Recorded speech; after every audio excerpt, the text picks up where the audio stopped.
It's Tim, Pickup Truck Plus, SUV Talk, joined by the 5'1" of the world. Yet again from Chicago, it's Jill Simonello, who is, quote, adorable. I am, in fact, adorable. And there's actually a story there. Can I tell it? Yes, you can tell your Because story. everybody should know how adorable I am. Yeah, I think we all are well. Oh, please go ahead. Please. No, so in my other car life, where I talk about things that are car related, I do another podcast, and it's the Consumer Guide Car Stuff podcast with Tom Appel and Damon Bell. And Tom was on the radio show with Patty Vasquez here in Chicago this week.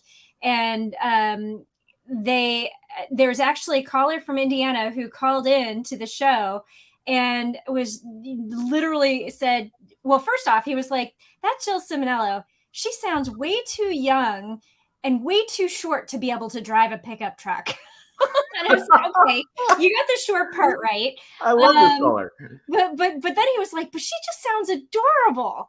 And it's funny because the producer for our show sent me the clip, sent it to me and Damon and Tom. So I, of course, replied back and I'm like, you understand my takeaway from all of this is I am adorable. And Tom was like, that is exactly the takeaway I did not want you to have. And I was like, nope, I'm adorable. So like literally, so we recorded that other podcast this morning and every other word, every like other something, I was like, but I'm adorable.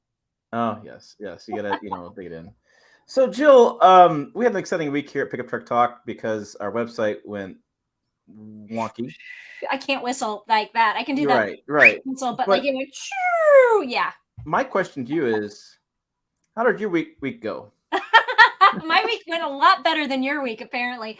Yeah. So, by the way, I could see that you had queued this up, and I'm like, why are you showing off my legs on? So what is going to lead you to this photo? Right. This is for those on the podcast. By the way, the podcast is about ready to reach 10,000 downloads. Jill was in Miami this week, and she is. I'm gonna say, I know your legs in the photo and then whatever, but you were lounging in the back of a car. Yes. And you're still got the ambient lighting. So I'm gonna go on a limb and say that Jill had a better week than I had. I definitely had a better week than you had.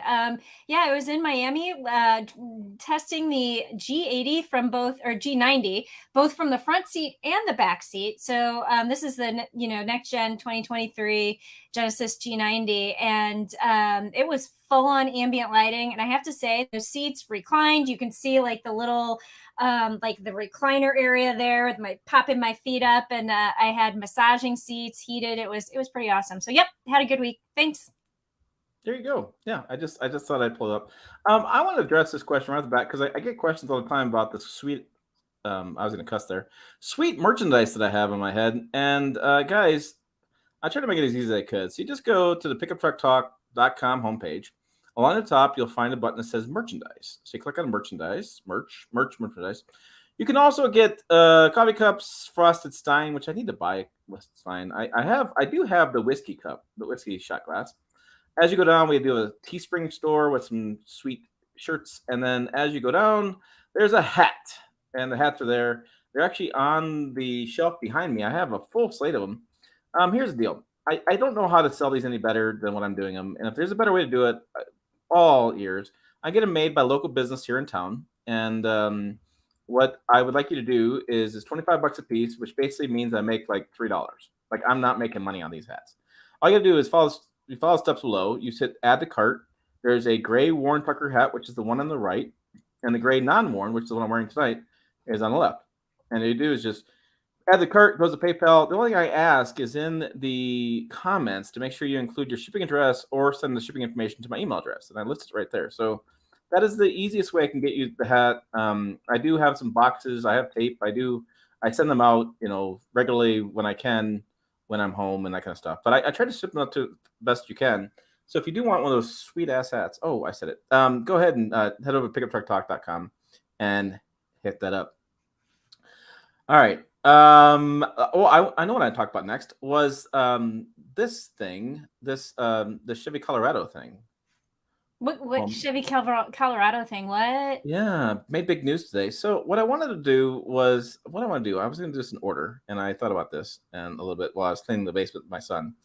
I actually wanted to do this. So I want to do like a 30-second. Let's play the video real fast. So this is B-roll. If you listen to the podcast, I want to give a little bit of background information. So this is the 2023 Chevy Colorado ZR2 or ZR2. The Chevy Colorado ZR2 is in the middle. We have a Z71. We have a Trail Boss new trim this year. They all have the same 2.7 liter inline 4-cylinder engine. 3 different outputs on that engine. I think the top one's like 430 foot-pounds of torque, something like that, 310. Different tunes. They're all on regular gas though. They only come crew cab. Only come with a 5'2" 2-inch bed. There's new interior, LED lights. I think on the ZR2, I'm kind of getting the weeds there, but I just kind of gave you so a whole new exterior styling, all new interior styling in a minute, and the trucks on the screen. But Jill was on the Q&A that we have for engineering, and she saw these stuff too. So we didn't get a chance to talk about this. So I'm just curious, when you saw this truck on the B-roll and stuff like that, as we're gonna keep playing it, what was your initial reaction, Jill? It looks fine. Fine. I'm not wowed by this truck. I will be honest with you. Okay. I mean, I think it looks fine. I think it looks good. But I mean, there's from the inside, I didn't like it all. Actually, I'll be honest. There, it just looks too, like very horizontal. Very. Yeah, it's like a cross Silverado Blazer had a baby inside the cabin. It just. I think the Silverado and the Blazer both look better. I have no idea what in the hell happened here. Okay. But I mean, I thought it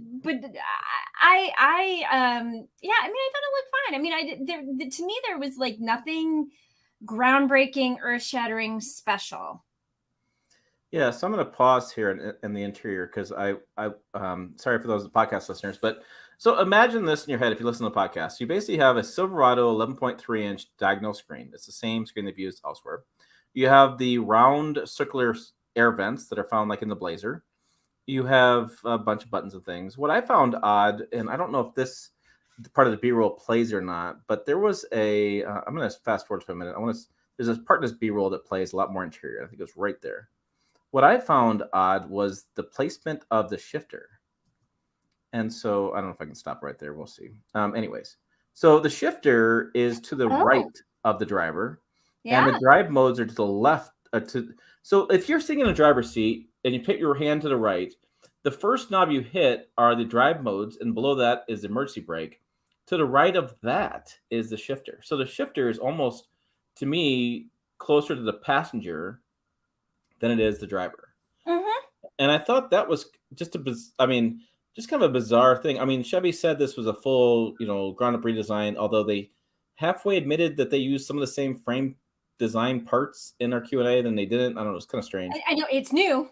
It's all new, but we borrowed things from. Yeah, it was. The Q&A was. Actually, I think they said the tooling was all new, but that they may have used something from the old truck. I don't know. It was a very weird explanation. Yeah, the Q&A was all over the place, and so, but yeah, I thought that was pretty interesting. And then they made a big deal about in the press release. It was interesting. They made a deal about the center console has some sort of different hinge that allows it to be elevated at different degrees of angle depending on what you want to do. And I'm like, every center console I've used, there's two choices: open and closed. Wait, was it the center console or the tailgate? I thought that was the tailgate. No, the center console and the tailgate has a separate placement as well. Yeah, I skipped over the console part. I was like, she has the W up in her fingers. Yeah, I don't know. It is interesting. I don't know why they focused on that. That was a little strange. We do have the piano keys, and what I found fascinating. Come on, stop. I'm having technical difficulties. Stop. Okay. So the phone charger placement is so there's a wireless phone charger, which is I know people are going to be. This always happens, right? So people get a brand new truck and they talk about the wireless charger. They talk about how it rides. Talk about whatever. And these are features we find in vehicles all the time. So it's things that journalists don't get wild about because we've seen this for a while. What I want to point out is in the Silverado, they put the wireless charger in the most awesome spot ever, below the center console. And now this is above the shifter. And it's an extra large charging wireless pad, which means any phone theoretically can fit, even though phones keep getting bigger and bigger. Everything gets bigger these days. I don't know why. I can't fit in my damn pocket. But I'm shocked that they have the room here in the center. You can see the center console space. They have room for it, but then it's such a good idea, and then they moved it. Like I'm confused by that one, and I'm telling you that it does fly around. I'm confused by that. So I don't know. I'm just a little confused by some of those things. The drive modes are interesting. Yes, I mean we have drive modes. What I found interesting is that drive mode placement shows the modes and 2 high and 4. This is interesting. Let me show it one more time. I want to look. Stop. This B stop. Okay, so we have 2 high, 4 high, 4 low, and auto, which means probably auto 4-wheel drive, which wasn't in the press release, which is kind of a big advantage for GM trucks these days, is they have auto 4-wheel drive. And people really like auto 4-wheel drive. They leave it in auto 4-wheel drive all the time. Tell me in the comments all the time. So I am curious why that was a decision making. I mean, this whole truck made me scratch my head. I think Jill and I were both on the same page. So I was going to pointing out that Jill had written a story on different trims, and she had done a full trim comparison. And I wanted to, if I can get my windows to work right, I wanted to skip to the end. Well, I wanted to scroll down because I want to say a couple things. Is that she's got a great thing that talks about different trims. It shows trim by trim, so you can see actually photos that go with each trim, and you can see what comes in each trim. And so we have work truck trim. She has powertrain, interior, exterior. It's all really good information, and frankly, it's the only information you can find out there because, again, it was very confusing from the press release, and the Q&A was confusing too. So, what I wanted to ask about, Jill, was this statement right here when you said that this Trail Boss includes an engine sound enhancement. Yeah. Did you think about that when you wrote that? I mean, we know what this. If you don't know what this is where they've made engine noises that make it in the cabin for the speakers, so it sounds like the engine's more beefier than what it is. Yeah, I mean, everybody hates it in the Tundra.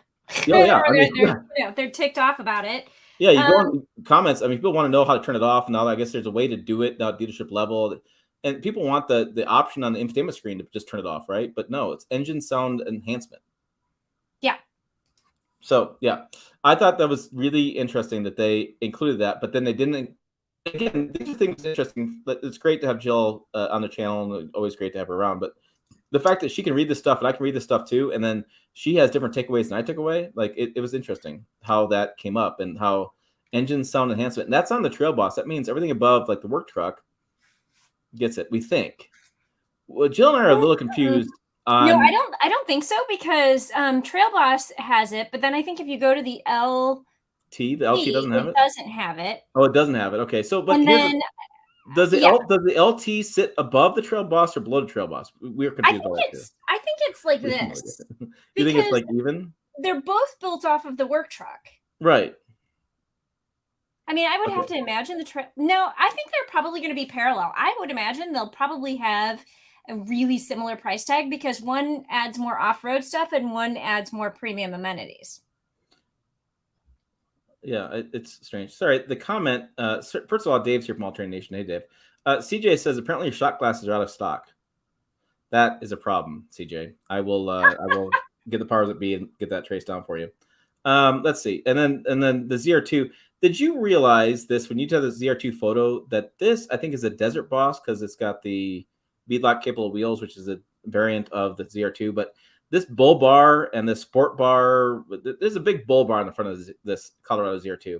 There's also a sport bar with a sail, they're calling it.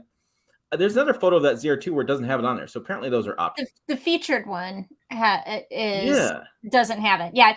Now I skipped over the whole desert whatever thing too, because again, they're just getting like the whole setup for this was just a little bit peculiar, and they didn't give us all the information we needed. And then when we asked questions during the Q&A, they kind of danced around some of the issues.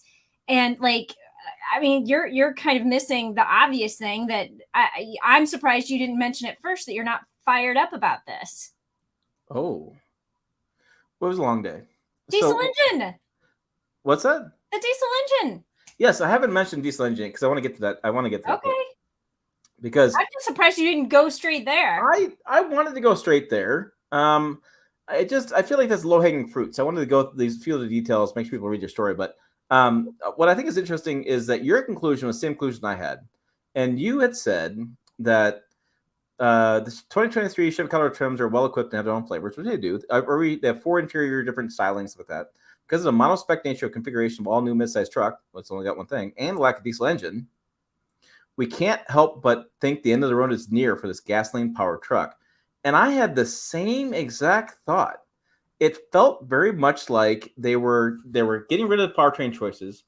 I mean, from a business standpoint, it makes sense, right? You have one powertrain, you have the new Gen 2 8-speed, which, holy cow, hopefully it's better than the old 8-speed. I mean, the old 8-speed was so many problems with that. But so if you're taking away choices, you're taking away trims, you're taking away some of the trim levels, so you don't have a high country. There's no LTZ, there's no RST, none of that stuff. You're giving one cab configuration, one bed, one engine choice, you tune different ways. It seems like it's the end of the line. I don't know if the Colorado gets redone in 7 years. Like typical life cycle, it would be 2030. I think it becomes an EV at that point, because I mean, General Motors has already committed all electric by 2035. Yeah, and so I think we're on the same Q&A. The engineer in the Q&A actually said, he started off the statement by saying, we talk a lot about at GM, talk a lot about EVs, but our ICE vehicles are doing pretty well. And we know you guys follow the industry like we do. We're not going to change the industry overnight. It's going to take a long time to get EVs out there. And I thought that was kind of like admitting that they're going to have some challenges. And their second quarter earnings were pretty bad. So I think they have some definite challenges. But yeah, that was my biggest takeaway. When I got done with doing the Q&A and stuff, I was like, yeah, it's new, it's different, it's cool, whatever. But I'm like, this is like the last generation of this. Well, I mean, so it could go one of two ways. One, they're winding it down, and so they've simplified the configurations, they've simplified the trim lineup, or it could be like next year they'll start adding stuff back in, because they were incredibly vague about the additional powertrains. They were incredibly vague. They would not answer the question. Yeah, and I mean the diesel is worldwide engine, and it was well received in the ZR2. I drove the ZR2 off road, and the diesel off road was better than the gas. Mm-hmm. Especially rock crawling was much better. And so they were like, well, the turbocharging of the 2.7, we didn't need it. We don't need the extra gears at 10 speed, whatever. I'm like, that's just garbage. I was like, come on, man, you're just killing that because you want to kill it. So I don't know. It was interesting that came out of that. And then, the video I put out, or we put out, whatever the business put out, was, is it better than the Tacoma? Because frankly, if you look at the B-roll like one more time, I'm going to put this back on the screen. I'm going to go back. I want to go back to the B-roll. This is what B-roll is, what General Motors sends over. This is what every brand sends over. But I want to go back to the introduction. And if you go to the introduction, they are talking about, if I stop it here for a second, stop. They're going to talk in this B-roll, Trail Boss Z71 ZR2. Yeah. They didn't even show work truck. They didn't show LT at all. Like they're like, we are going after Tacoma, and the first image you see is the ZR2, Z71, and Trail Boss driving side by side. And so it's like that was shots to me at Tacoma. I mean, because Tacoma is known for off-road capability, known for reliability off-road, and that to me was a direct shot at. So I want to get to the comments here in a little bit, but my goodness, it was like it was interesting, and I was initially not excited about it. And now I'm kind of thinking it's kind of cool. I want to drive it. It's funny. It's got that little dinky sunroof on it. And they're like, oh my gosh, new sunroof. Oh, yeah. First ever. CJ sent a sticker. Thank you, CJ. Sent a $9.99 sticker. Thank you. Helps go a long way. There we go. He sent a sticker. There's his nice face on his YouTube profile. It's always fun to pull up these people's profiles and see what the face they have. And sometimes you can be a little cautious, though. Some people are like a little bit, what's going on? I don't actually put a face on my YouTube profile. I just have a little circle logo. Yeah. I don't know. Everybody's a little different. So thank you for that. I will let you know on shot glasses. I don't know. I don't have any control over that. Frankly, I'm kind of talking my butt, but yeah, I'd love to have some control. But so it was definitely interesting, and I'm glad Joe wrote that out because we both had the same kind of thoughts. But I thought it'd be interesting tonight to do something a little bit different. And I thought, yeah, I know, a little different. Wait, what? After the week you've had, are you sure you want to do something a little different? Well, I thought we would go here. And this is the video comments on the Better Than Tacoma. It's our 2023 Chevy Colorado video. And I just thought it'd be interesting to cycle through and see what people are saying about this truck. And so the first comment is Udama, who says, pricing $50,000 for the Z71, I bet. Yeah, I think it's going to be expensive. I mean, I don't know what the pricing is currently on the Colorado. I didn't do some research on that. Maybe I should have. I'm sorry. I apologize. Busy day. But that ZR2, it's going to, there's a lot of questions between the ZR2 and the Silverado ZR2 price difference, because it's going to be 60,000, I think. Phil says, uninspiring, I think is what he meant. No diesel, no 10-speed, no option of a hybrid, plug-in hybrid, or battery electric option. Very much focused on the ZR2 that probably has less than a 5% take rate. This guy pays attention. He knows take rates. Take rates, how many customers actually buy that trim level. Very little imagination. Nothing new under this tent. That was, I read that and I was like, whoa. Mm-hmm. All right. P. Augie says, hope the seat's more comfortable than the last gen. I agree. They can't get any worse. They can't get any worse, right? Famous last words, but surely they can't get any worse. And this was a comment I heard time and time again. I want to talk about. For crying out loud, can someone make a small regular cab, long bed truck for people who actually want to use it as a truck? These lame soccer dad trucks, there's another word there, with, beds are getting old. So we're going to skip that other word too. But there's a lot of debate about that as far as it only has a 5'2" bed. And they made, so in the bed, they have a chance for the tailgate to come up just a little bit. So you can have maybe, they're like, you can load longer stuff in there. I'm like, I don't know. I don't have do I have a photo of that? Do we have, I don't know if we have a photo of that, but anyways. I don't think they did have a photo of that. Yeah, the photos that they provided were also like, I think they were like 10 of them. I'm like, really? Terrible. Brand new truck and you only have 10 photos. Yeah, and the engineering B-roll was better than the B-roll we got from Chevrolet. It was crazy too. I mean, I was actually in the screen capture some stuff because they had the bed actually has like a 45-degree open. And they have a little piece of metal that you wrap the bed cord around and make it open like that. They're like, hey, try level, storage and stuff. And I'm like, so what's the difference between having the bed down with something long in it versus having the bed up 45 degrees and something in it? Maybe go over the wheel wells is what they're trying to say. You can fit over the wheel wells. It was really bizarre. And then the storage bin and the tailgate, I was excited about watching the engineering video. Then nobody talked about it. And so what happens here, and I described it in a video too, because I have a freaking photo of this thing, is that when you drop the tailgate, there's two pieces of plastic, probably. And the innermost piece of plastic that's near the bed pops up. It's 45 inches long. It's 4 inches deep. And you actually store some tools in there and actually closes.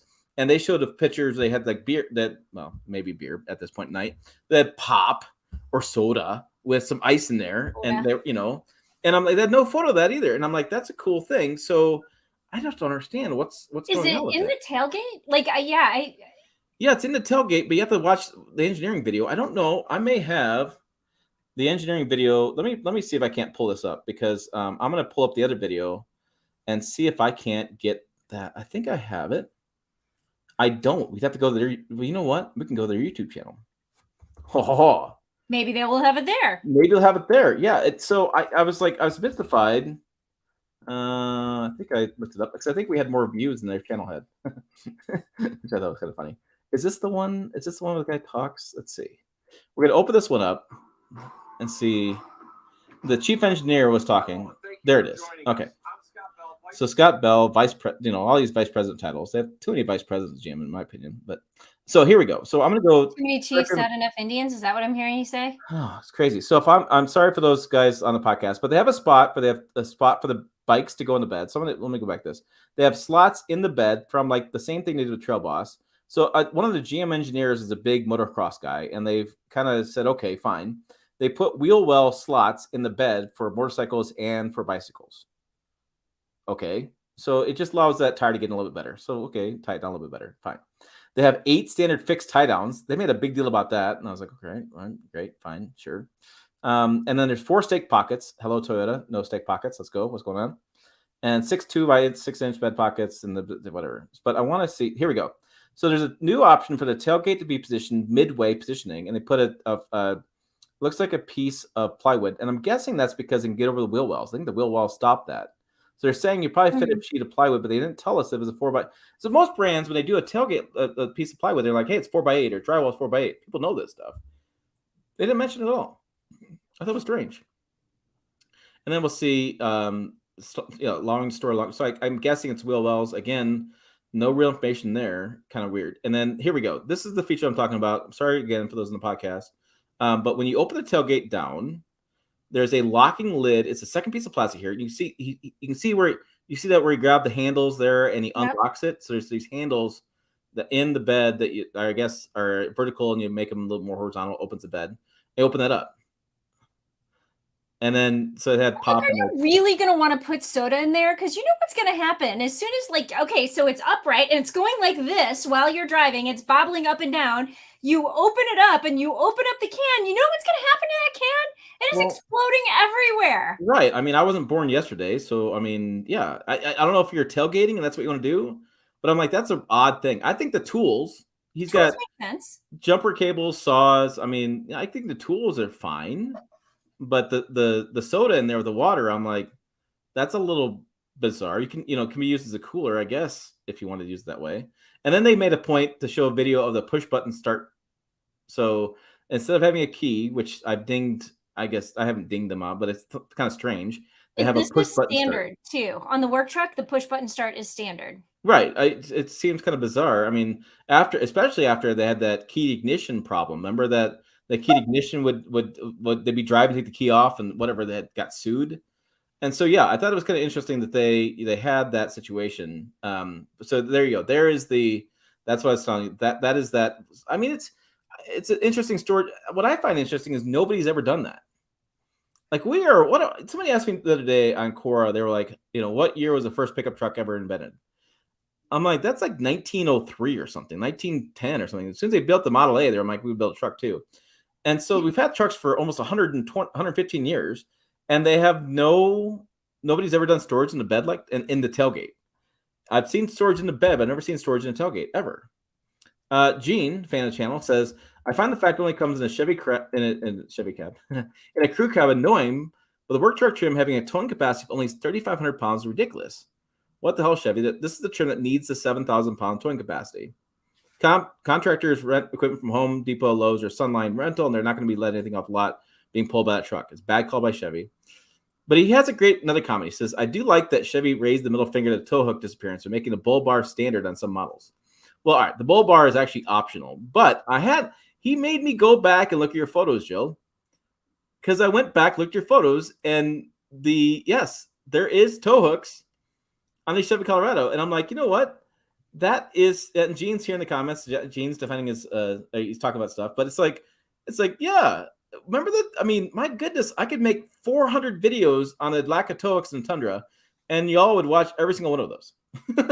And so now we do have them, but so the Z71 has it. I think all the way down. I don't think we have no photos of the LT, right? Do we have photos of LT? I think you maybe had like a photo.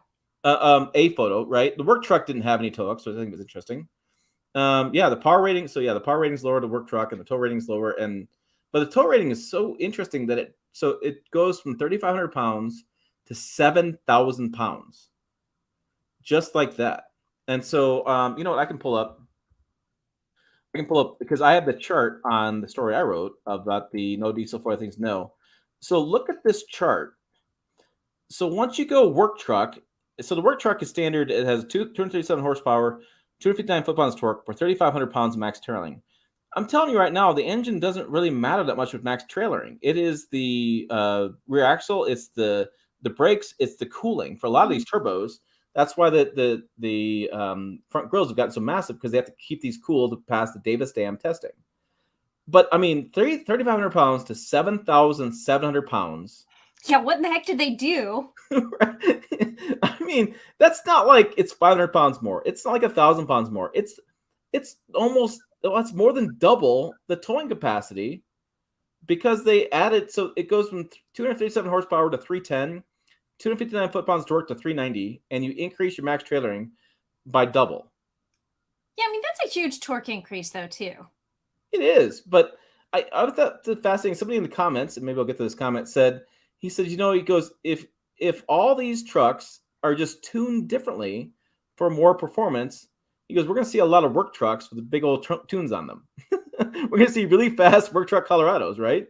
I mean, because if you just got to tune them, because they even said they don't do the premium fuel. They just do regular fuel.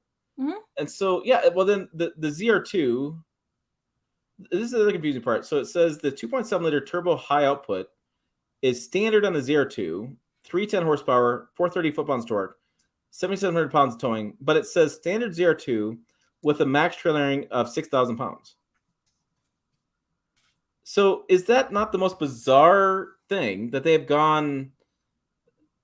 They have two different max trailering numbers there, and very disparate, like double disparate. I mean, that's very weird. It's very different. yeah, and I've just never seen that. So again, it just I don't know. It's rather interesting. So I don't know. It was interesting to me. So but there was one more comment I was gonna get to. There's lots of comments. This is just lots of comments on LED lights and headlights and taillights. And so people want to know about the LED headlights and taillights, and they do shine brighter and they're run cooler. But people have been talking about. I did the GMC Sierra, and people were talking about how the fact that the I don't know, it's not the bumper, but the license plate light is still not LED. They think it's cheap. I've been a journalist for 10 years now. I've never talked about what type of light is on the have you ever talked about what kind of light is on the Yeah, I'm like, there's a light on the license plate. I don't know. I mean, surely there has to be, because speed cameras in Chicago. But yeah, yeah, that's so. I've heard that time and time again. People are bitching about, not bitching, but they're just bringing it up that the LED lights are on the headlights and taillights, but on when you get to the license plate, it's not LED. And it was interesting to me. I've never heard that before. Going through some stuff. So again, some comments about the 8-speed. People are really concerned about 8-speed, and so yeah, lots of comments on GM failed on the bed option to brag about the bed features, yet they don't give 10 to 50% of their customers what they require in a 74-inch bed. This guy says he carries a 6-inch ladder around for work. He can't use his truck because it's 6 foot. that would be 6 foot. 6 foot, not 6 inches. 6 foot ladder. That would be like No. a Jill-sized ladder. I don't know. Right? But it's like I agree. Like I thought it was interesting how much they were like, no, we're not doing a work truck, really. I mean, they didn't show us any of the photos of it. They didn't even talk about it very much. They didn't do a bed length for the work truck guys. They didn't do a red cab long bed. They didn't do anything for work truck guys. So it's almost like GM is saying this truck is going to go against Tacoma. We're going to go off road with it and do off road racing, but we're not going to care about fleets. So Ford gets to win again, assuming that they, do that with the Ranger. Yeah, I don't know. I just think it's interesting that I understand that fleets. I understand automakers want fleets to go full size because more profit, that kind of stuff. But I just thought it was interesting that they would not do that to do that situation. Yeah, CA Crescetta says the engines are built differently. The high output has a stronger crank. You're right. They did make a mention of that. There's oil squirters to cool the pistons in the higher trim level engines. But they kept saying tunes. They kept saying tunes. And so and the whole press materials never talked. They never talked about the engine very much at all. They're just like, hey, it's from the Silverado. Well, and they're like, it's the same engine. Yeah, same thing. So I don't know. Again, this is a situation happens. So kind of behind the scenes, we got the email. I got an email like a month ago that this was going to happen. So they invited us both to do the behind the scenes briefing Q&A. We got the email like on Tuesday with the materials. Briefing Q&A was on Wednesday.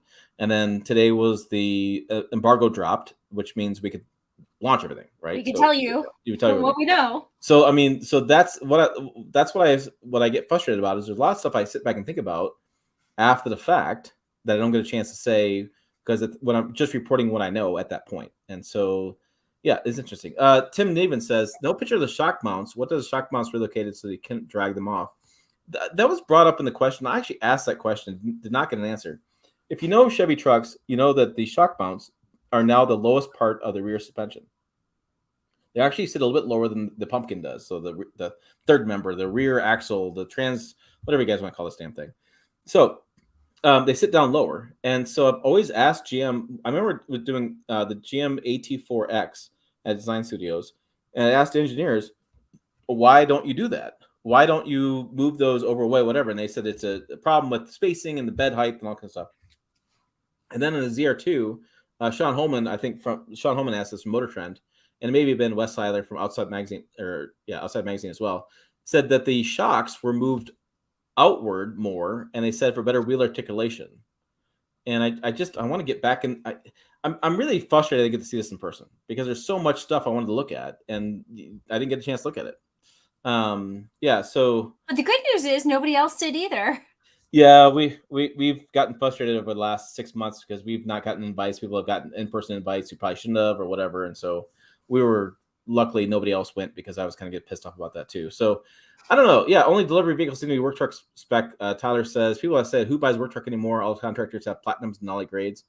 I suppose. I mean, I don't know. It seems like fleet business is still a big deal. I theorize that more fleet buyers are going to the minivans, to the vans, work truck vans, which Yeah. are, to me, the work truck van is actually a better mid-sized truck for contractors, personally. Yeah, like Same, the ProMaster, the Transit Connect. yeah, and so the other thing that happened that my friend Jordan Golson, who's a big technology guy, he was on there too. He couldn't actually ask a question. It was, again, technology was really weird on this, but no Super Cruise on this, which, to They me have says Super Cruise on the Chevrolet Bolt. right, right. So so again, I think that goes to Joe's point. Is this a one and done? Is this a last hurrah? Because they killed it before, and they brought it back, and then they 2 generations. If they're not going to do Super Cruise, not going to offer different choices, not going to offer different powertrains, I don't know. Well, I mean, and it could also be, mid-cycle refresh content. It could be maybe they just decided to underpromise and overdeliver for this because the Sierra Denali that you've got a boy crush on right now, it doesn't have Super Ultimate. Cruise, even Sierra though you're Denali supposed Ultimate. The Ultimate. Get it the right. ultimate. Yeah. It doesn't have Super Cruise. I mean, it has Super Cruise. It's supposed to be standard, but it's like a $2,500 delete option right now because they can't get the microchips. So maybe they're like, you know what? Let's not play this game. Let's just not make it available until we actually have the chips, and then we'll add it. So I mean, it could be that too, but they can't say that. Right. Well, the other thing too is that stupid $1,500 mandatory fee because I learned this from General Motors Jeff, our friend General Motors Jeff. You have to have Wi-Fi to make Super Cruise work. So you have to buy the connected services from General Motors. So not only do you pay the $2,500 for the Super Cruise, but then you must pay the $1,500 3-year service. Then you must keep connected services working long term to keep Super Cruise working. Well, so they do offer in most of the vehicles, not all of the vehicles, they do offer free trials. They're trying to suck you in Right. and see how much you'll use it or not use it, and then you can choose to pay or not pay. Well, that's what they were doing until the dummy from marketing said, no, we're going to make it standard, put it on the sticker. Yeah, I did that video. That was pissing me off. Elliot, who's always well tuned on things, he says, I think they're saving the Super Cruise for Canyon Denali. And somebody asked me a question about that earlier. We have no information on GMC Canyon. I feel like it's not going to be left out. I feel like didn't we have a teaser? We have a teaser. Didn't we write had a teaser? We did have a teaser, but I want to say this more correctly. We have no details of when it's going to be unveiled. No. We have no details when it's coming out. So yeah, I don't know. And it's like, I don't know. It's to me, it's interesting in that the build date is now mid-January when it started off, and this is let me check the calendar, July. Like typically, we get this stuff like a couple months, 3-4 months before it's going to be built. So this is well out there on when it's going to happen. So it's interesting. I don't know. There's a lot of stuff going on. Joe's going to look that up on that, but so yeah, so that was the comments there, and then I put something else on this. I can't. This is the thing that sucks with this software use. I can't see the other part of my title if I don't write it down. Interesting changes for the 2023 F-150, which we'll talk about here in a minute. Yeah. So did you happen to find the? I posted a link on the teaser story. Okay, What did you want me to look up? Okay. Something other than that? The Canyon AT4X is coming. So the Canyon is going to live on. They're going to offer an AT4X version of it. But yeah, it is interesting. But yeah, they gave us that teaser when we were at the Hummer EV launch. And so Tim did a story about what to expect. And we have the AT4X with the Sierra. So, I mean, it makes sense that they're going to bring, drop it down into the Canyon. So my question is, does that mean that it's also going to have a Denali Ultimate? when they came out with the GMC Canyon Denali, I don't know, 3 or 4 years ago, I was still freelancing a lot, and I did a story on that because I reached out to a guy and asked him why he bought it because it sounds bizarre to spend that much money on a Canyon. I mean, the Canyon Denali was 50 grand. It sounded bizarre, so I reached out to this guy. It turns out he was a hunter in Pennsylvania, and he wanted to go back in the woods hunting, but he wanted all the creature comforts. And all his friends were buying full-size trucks, but they kept getting caught in the woods. They kept scraping them, or they hit the mirror, or they couldn't get out, because the trucks were too big. Yeah. And so he was a retired Marine, and he was like, "I'm going to buy one last truck. I'm going to buy this one." And his only frustration with it, which is kind of odd to think about, was he couldn't get all the features he wanted. Like, he was willing to pay more money to get more features. I forget what it was. It was something. I forget what the features were. He wanted more, but he couldn't get them because the GM didn't offer them. And so it kind of flipped that on its head about, wow, kind of crazy. So, well, and I mean, a small tangent, but not a huge one. I mean, I'm driving the Santa Cruz and the Hyundai Santa Cruz in the Rebel Rally, and we have the top tier trim that we're driving. And I will be flipping honest with you. The girl who always uses heated seats is really excited for cooled seats in the middle of 110 degrees in the desert. So, yeah. I mean, yeah. I mean, it sounds, but I mean, if size is an issue and you want to have room, to the trails, park in your garage, those are real concerns for customers, and they are really doing that. So I don't know, because I can't park a full size truck in the Chicago garage. I can park a mid-size truck in my garage. Yeah, I mean, for your area, midsize truck is much better. Maverick's much better. And somebody else said they're seeing a lot of parts stores ordering Mavericks, and Maverick is a great option. The Maverick works well for that. I'm going to give Red 5 Golf, who's got the greatest name ever with golf in there. He just bought a 2014 GMC Sierra Denali 3500. Brand new truck. Congratulations to you. Trucks are always cool. So I'm going to break the rules again. Jill's going to kill me, but I want to preview a story she hasn't edited, but that's okay. So the other story that you haven't edited? That you previewed last week, or that I haven't edited, and actually that might have been lost in. Oh yeah, that was lost. Oh yeah. So we had website went down, so we lost a very important story that I wrote. Anyways, this one she's not killing. This one is actually newsworthy. I think I'm going to change your headline though. I know she doesn't like put any more words in there. Well, I was trying to put up much words as I could. Anyway. Clearly, and by the way, V8 has a dash in it. Okay, thank you. So there's a leaked document, F-150 Gen14.com forum, and we ran a video on this. People love the video. We had the price list and the order chart. I want to bring this up because the story was lost, so I had to redo it again. And I had more time today, so I actually went into the pricing chart and looked around a little bit differently. So I think I wrote a better story, which I think I'm going to write stories now and delete them and then write them again. So we know that the Raptor R was coming out for 2023, but we don't know that it starts at only $77,570, but it includes now a standard 801A equipment group, and this is how Ford does stuff. They have 801, 101, 100A, 300A, 700A, and they call them mid, high on the consumer site, but that's basically what they mean when you're ordering them. And so they're going to take away the standard, make it the standard now, have more options. And what that means is you can still buy a Ford with roll-up windows and manual locks and not cruise control, but they can make that stuff now standard because everybody's ordering stuff anyways. It's kind of ridiculous. But so then they have one option. There's literally one option for the Raptor R, which I could not figure out what this was, but besides all the options you need. I searched it a few times. Everybody has different answers on this, but it adds $30,000 to the price. Oh, I forgot my $sign, Jill. She'll take care of that. It's $109,145 with destination fee if you have the 802A option, the one option, which is, I believe, one of the sites I put up there said it was like the safety technology, I don't think it was cruise control, but it was like adaptive cruise control. It was lane departure.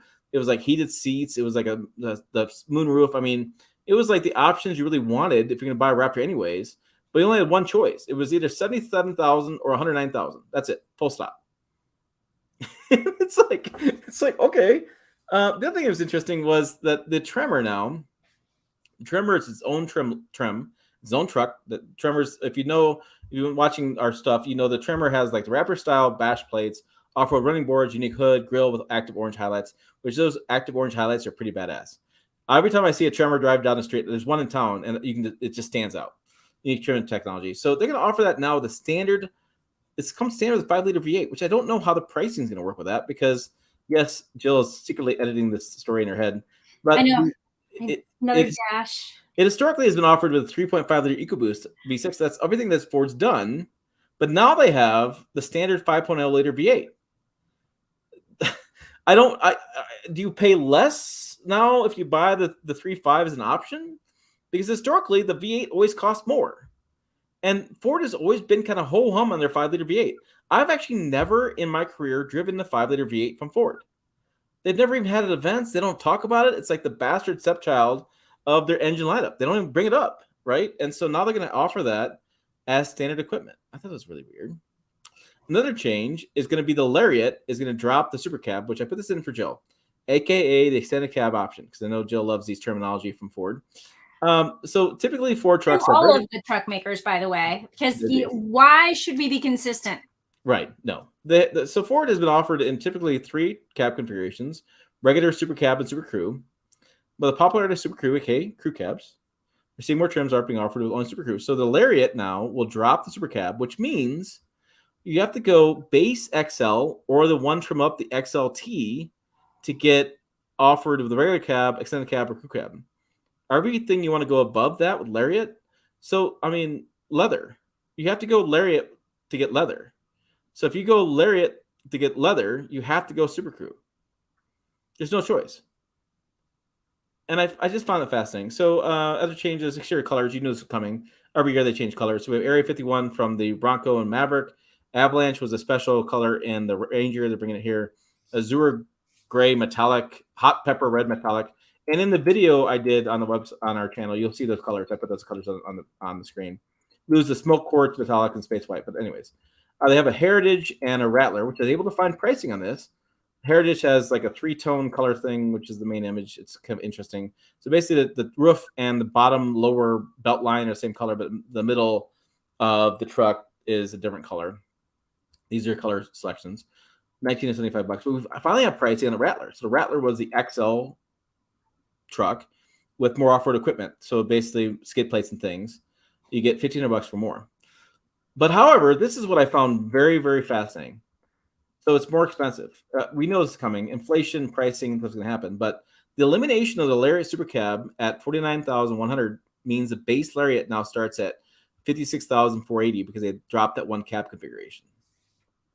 And then second, Ford's eliminating the base equipment packages, the 101A, 400A, 500A, 800A, and the XL, Tremor, Lariat, and Raptor trims respectively. And so what that does is, for example, it raises the base price of the Tremor from $54,120 to $60,110 just to have the standard equipment. Just to have cruise control is going to cost you $6,000 more. I mean, so it's like, wow. And then CA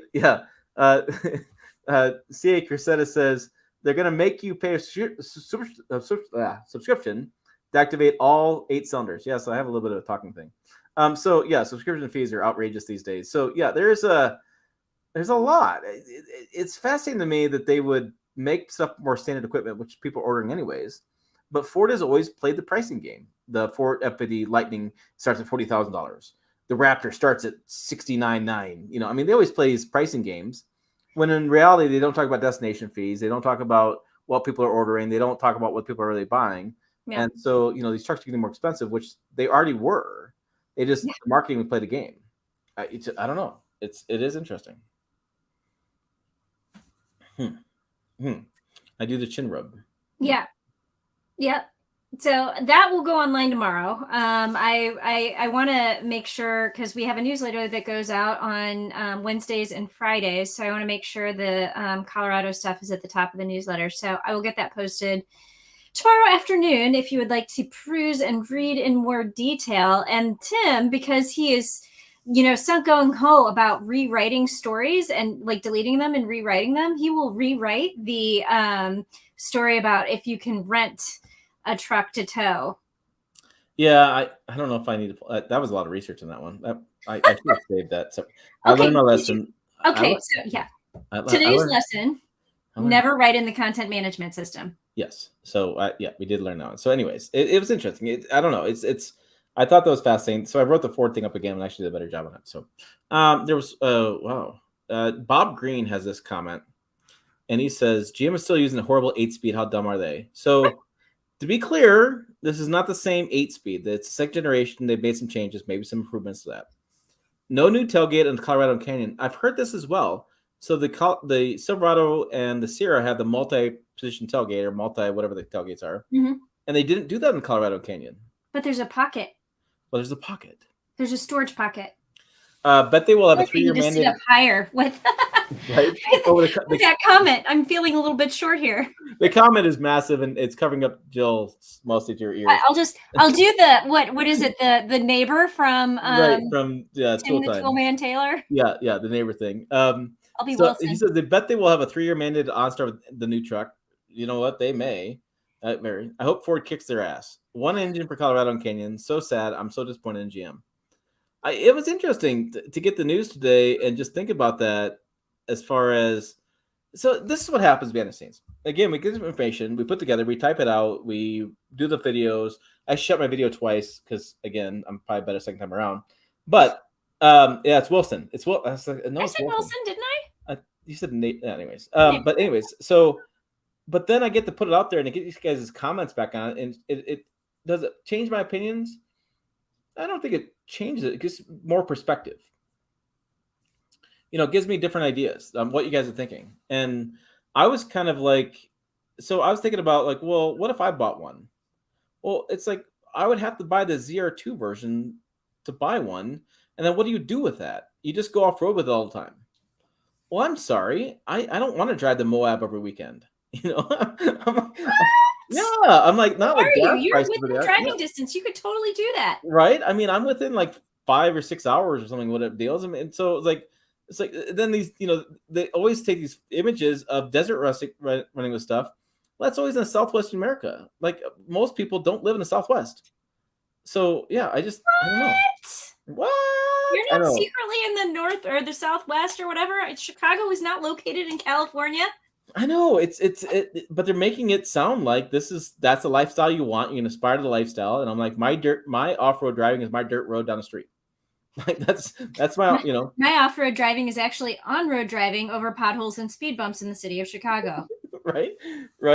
So yeah, it's interesting. So, and people, I mean, I appreciate people wanting choices with this, with the Canyon in Colorado, but I think it's gonna be one engine. I think it's gonna be one cab configuration, no long bed. I think it's just gonna be, again, and it's just like a massive market opportunity. If you could get one brand. You get one brand. Yeah, so the Ranger and Frontier have only one option. Tacoma has one option. I mean, there's the engine options are getting slim and slimmer. So it's like, hey, why isn't there like one brand that could just do this and offer a work truck? But is there no money in that? I don't know. So yeah, I think it's interesting. Oh, Sean's here. Bring that Thunder up to the Black Hills. I do need to get to Black Hills. I've got to put it on a list. Maybe before I sell it sometime next year or whatever I'm gonna do with it. But I do need to bring it up. Sean's, I think the same Sean on my Gmail. I have saved his email he sent me. So yes, that was the interesting part this week. That's my takeaways. Okay. Jill has so much to add tonight. She's just you're like you're talking about stories I haven't even edited yet. So what do you want me to say, dude? I'm adorable. Let's circle back to the beginning. I'm adorable. I asked your opinion on the Colorado. I gave it. See, you were helpful. I'm helpful and adorable. Helpful and adorable. I was going to ask you though, it's something that I texted you and you didn't get or whatever. But the key on the Genesis. Oh, I was curious if you could talk about that a little bit. So, is it you had to take a photo of an app? Was it? You used the app as your phone, or what was the deal with that photo? Oh, so a lot of automakers are starting to move toward the idea of what they're calling a digital key. Okay. And quite simply, what it is like if you have the app on your phone, you can then use your phone as a digital key. So ditch the key fob, whatever. And then when you walk up to the car, the vehicle will sense the phone and unlock. And then you get in and you put the key into the wireless charging pad. And then you hit the button and you can start it. So because I don't have access to the app and I was on a drive program, what they did is they emailed me a digital key, which was actually kind of another really cool function that they were showcasing. Because if you have a digital key on your phone and, say I'm in, where was I this week? If I say I'm in Miami and my husband is home and I have the car keys with me and he's like, by the way, honey, you forgot to leave the car keys for me so that I could, drive my GTI to work this week. Exactly how Jonathan would tell her that. Yeah, no, he'd be like, he would probably be swearing, but that's fine. But so say I forget, I take the keys with me. I have the app on my phone. I can just send him a digital key and then his phone becomes the key. And so then he doesn't need the keys. So that's what that was. I thought that was really kind of a cool idea. And then like every time you walk up to the car, it like sends you a text message. The car is unlocked. The car is locked. Okay, that'd be annoying. Yeah, so that Tyler brings up a question, and this is my question too, and I'm curious if Genesis brought it up to you. Digital keys in the phone sound extremely hackable this day and age. No thanks. And so, did Genesis talk about this? They did talk about it a little bit, and they actually said that they are less hackable than an actual key fob, because the range of your phone is much shorter. So in order for somebody so there's a couple of ways that people would hack your phone. And I actually did a story about this probably about 3 or 4 years ago. And I find this fascinating and probably need to bring it back up and redo it again. But the way that people would hack a key fob, it's sending off these waves and somebody's basically standing close to you with a computer and they can hack the wave and then they can replicate your key. Well, a phone has layers of security that a key fob doesn't necessarily have, or at least didn't have at the time that I was writing the story. And plus you have to be closer to the vehicle in order for it to activate. Now, there are things that you can do to your phone to prevent hacking. You can turn the Bluetooth off until you get up to the vehicle and then turn it on and then turn it off again. I mean, that would be annoying.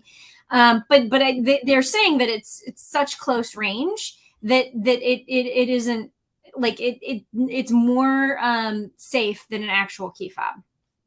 All right, so I'd have to dig into that a little bit more. That's actually a really good question, Tyler. I would love to dig into. No, Tyler's got another one. This man is on point. I'm telling you, you got to do a video on this or do a story on this. What if the phone is dead or you don't have a signal? Right? Yep. Can you not get in the vehicle? So in places in South Dakota and places I'm talking Black Hills, there's places in the mountains in Colorado you don't get a signal. So what do you do then?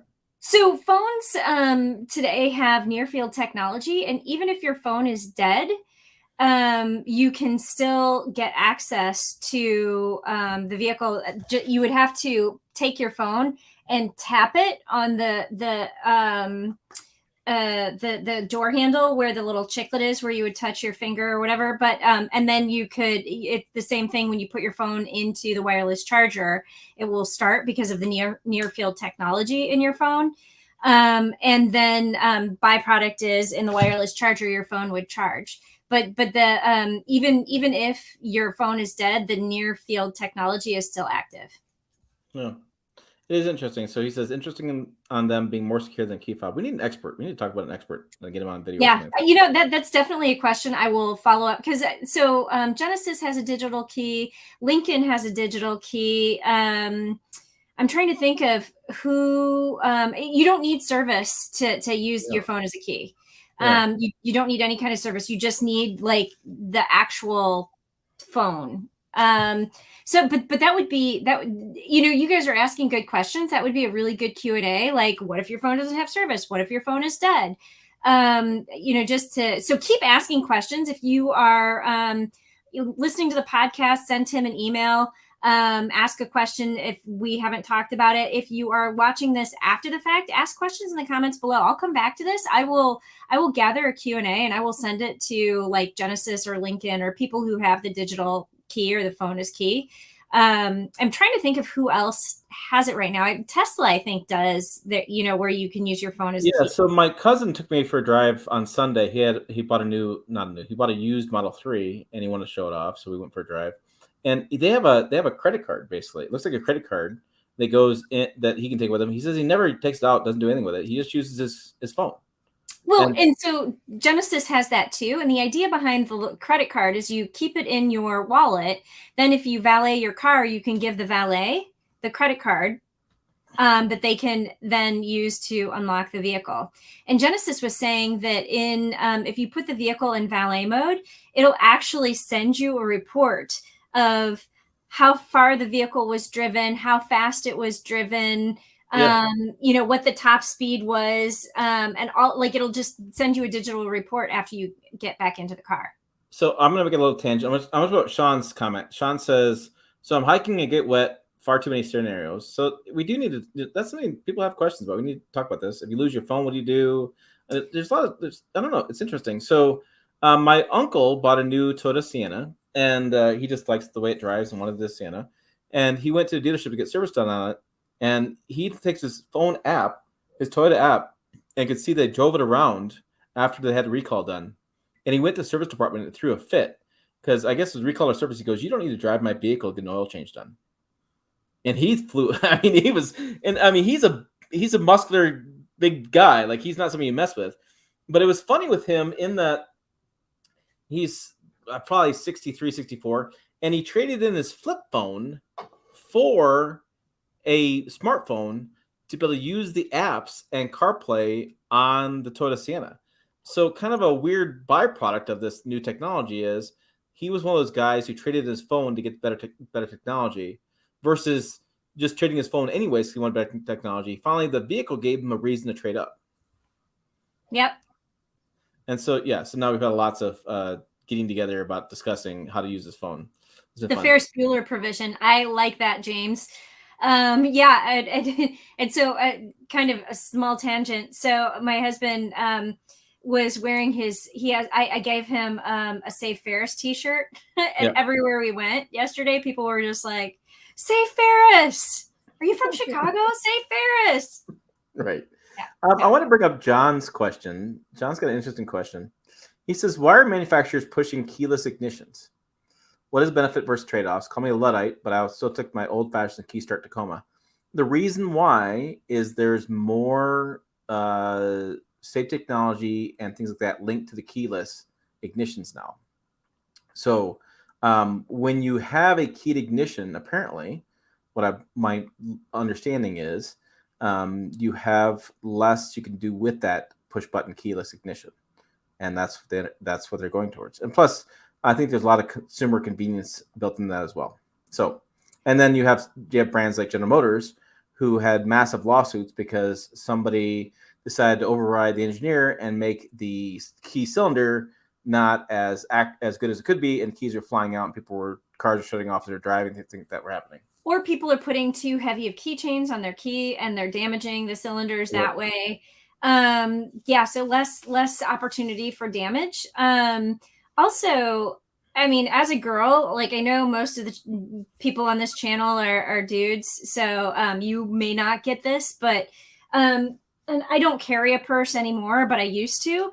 And so when I would carry a purse, like, you put your key fob in your purse and then you come up to your car and you're like rummaging, standing outside your vehicle, trying to find your key fob to be able to push the button to unlock it or stick your key in the cylinder to unlock it. And then, or you have the passive entry then with the keyed ignition, and you're just like, so, I mean, it's just for somebody who carries a purse or a briefcase or something like that, it is a huge convenience to not have to dig around with the key. And I'm thinking about you a little bit here, but that's just a safety issue too. Like, if you can walk up, hop in your car, press button and go, versus having somebody like lurking around you, whatever, like keying what you're going, then you got to dig through your purse, giving them more time to act than you want them to. And so, there's some issues.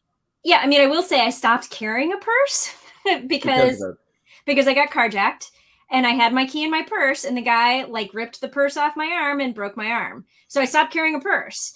Right. And now like I keep the key in my pocket or I keep it in my hand because my action plan, if this ever happens again, which knock on wood, that was it. I will throw the keys into the street and let them go get hit. If they would like to chase my keys. And one more thought from Sean is, how about this? Somebody steals your phone. How about this? Somebody steals your car keys. I mean, it's a similar philosophy. There's really no there's But no and so there. if somebody steals your phone, somebody did ask that question during the presentation. If somebody Uh, steals your phone, you can like I have Find My iPhone. And so I can wipe my phone, I can lock my phone, and that would delete like the capability of near field technology to be able to access the vehicle with that specific phone. So again, if somebody steals your keys, you're screwed. There's no way to wipe that and disallow people from entering your vehicle. But if you have a phone, you can very easily turn that off. Well, and so if somebody stole my phone, I can go to my iPad and click my button to find my phone. So I could actually, if they stole my Track your phone, car. yeah, they are dumb because it's actually worse for them to steal my phone than is my car keys. They would want to steal my car keys, and then like if you have security lock on your screen, if you have near field technology turned off for whatever reason because you don't want it, yeah, you'd have a situation where you could track them down. So dumb thieves will get caught. Is the story on that one? That's what we Yep. got. All right, guys. I think that's it's been an hour, over an hour. Yeah, I think that's all I got for you tonight. Yeah, digital key. Clearly, in the next couple of weeks, I will be writing an article about that. Yeah, and I still think you need to get like an engineer on video or something discussing it because I think people are asking these interesting questions and it's coming. These are things that as things you may not like or love or whatever, battery EVs, digital keys, things like that. These are all coming. There's reasons behind them. As a corporation, they want to do one thing, whatever.